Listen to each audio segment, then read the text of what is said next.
Welcome back, everybody.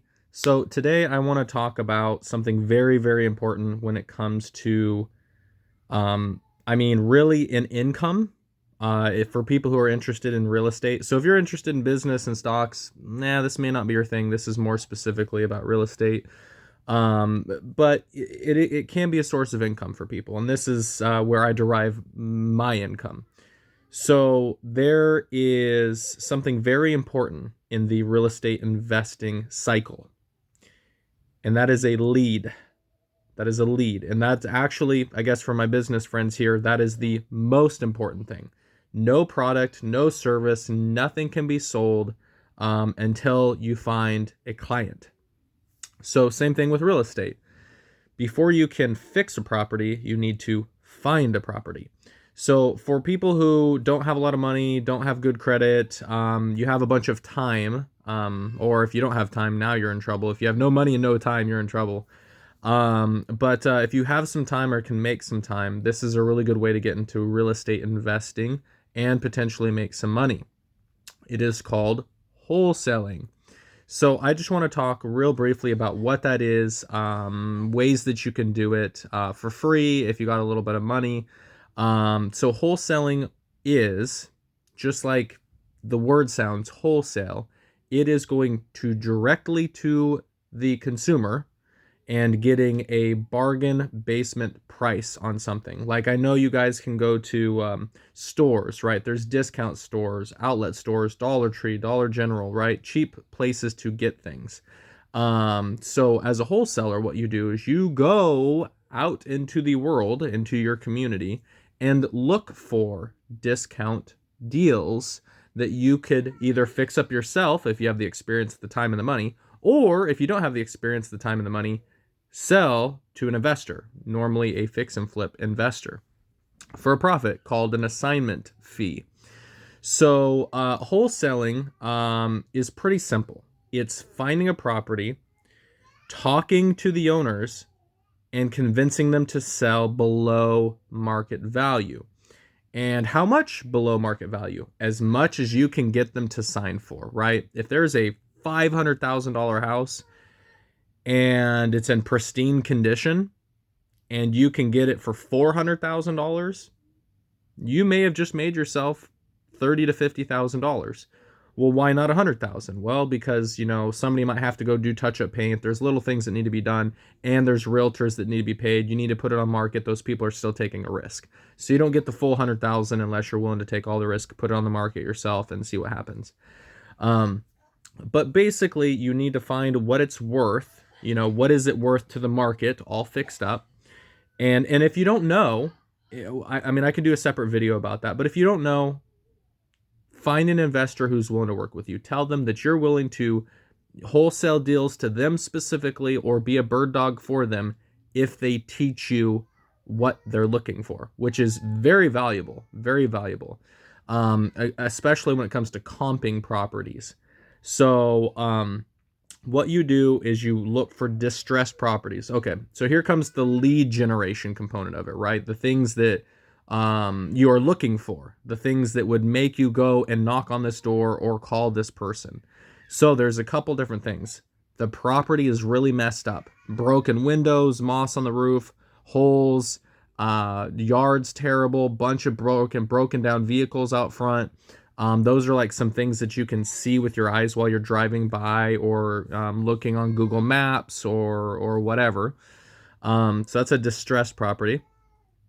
You could also get a list from a title company, or from PropStream or Deal Machine or whatever. There's a bunch of various different softwares that will help you find properties or find cash buyers based off of, if there was a divorce, if there was a death, called probate, if they're delinquent on their taxes, if they're behind on their payments to their mortgage company, called a notice of default, which happens within 90 days. So 3 months without payments, they get put into a notice of default situation.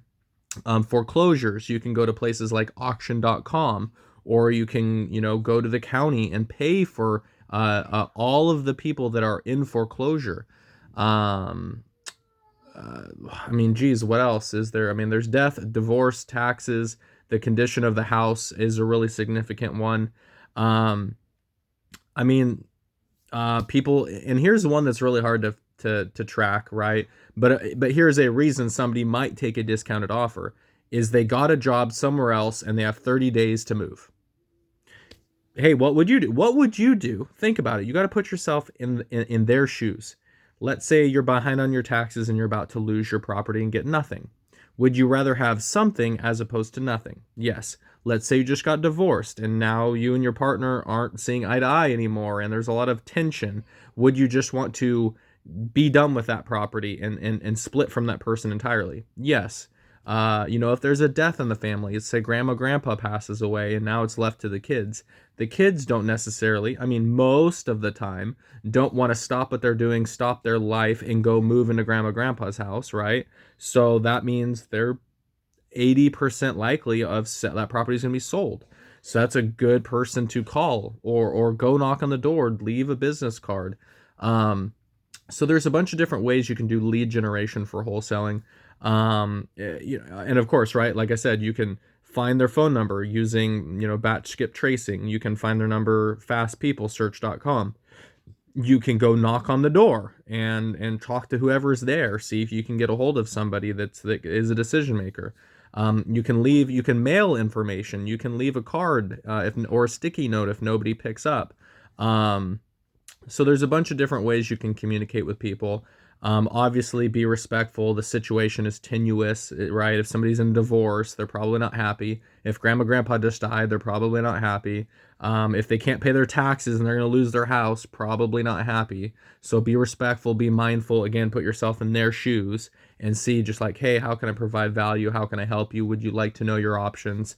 Be there. And what I tell people is like, hey, I hope you get to keep the property. I really do, right? Because I can get my money anywhere, right? I just don't want you to give your property away for free to the county, right? That's what I tell foreclosure people, right? If you do nothing, the county is going to come in here. They're going to take your title away. They're not going to pay you a single penny.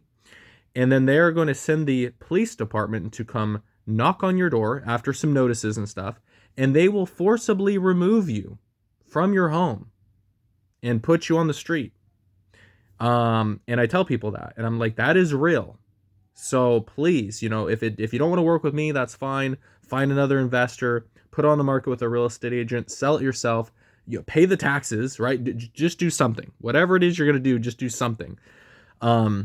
So those are some of the conversations that I have with people. But being a wholesaler is kind of tough, right? You're a marketing person. You are doing lead generation. You are reaching out to people on a daily basis through phone calls, text messages, door knocking, mailers, any way you can get a hold of these people and in saying, hey, I'm interested in making an offer. I have a partner who has cash that fixes properties and is interested in making you an offer. Would you be willing to sell?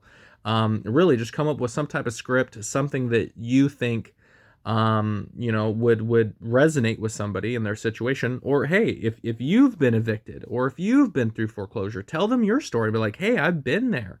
I haven't, so I haven't been able to like share that type of story. But if you have, utilize that. Like say, hey, I've been there. I understand. Like I know the exact process of what's going to happen, and you're probably in the anger, guilt, denial phase right now. But that your window to stop this is closing, right? Eventually foreclosure will happen. Or hey, once probate is finished, no one gets paid, nobody gets their inheritance until the property is sold. Or hey, divorce can't be finalized until you guys split up all your assets. So there's a lot of ways to go about it, ways to reach out to people. And hey, I will tell you guys, today is Saturday, the 9th, March 9th. I spent, and I have been spending my weekends door knocking on foreclosures. I've gone to auction.com looking for notice of defaults, looking for properties that are in rough shape, and door knocking and leaving business cards and saying, hey, if you want to sell, give us a call. So, if you have any time, obviously don't go and knock on people's doors at 8, 9, 10 o'clock at night. That's a good way to get shot. But depending on the area you're at, just be mindful. Monday through Friday is a little tough because people may be working. So Saturday, Sunday, the weekends might be the best time. And if, hey, if you go knock a property Saturday, then Sunday, then next Sunday, and then the next Saturday, and you don't get any response, they're probably ignoring you. Or you just need to try a different day or a different time. That's another really good strategy. If you try Saturday at 10 a.m., then try Sunday at 2 p.m., and then try like Tuesday at noon, right? Because you don't know these people's schedules.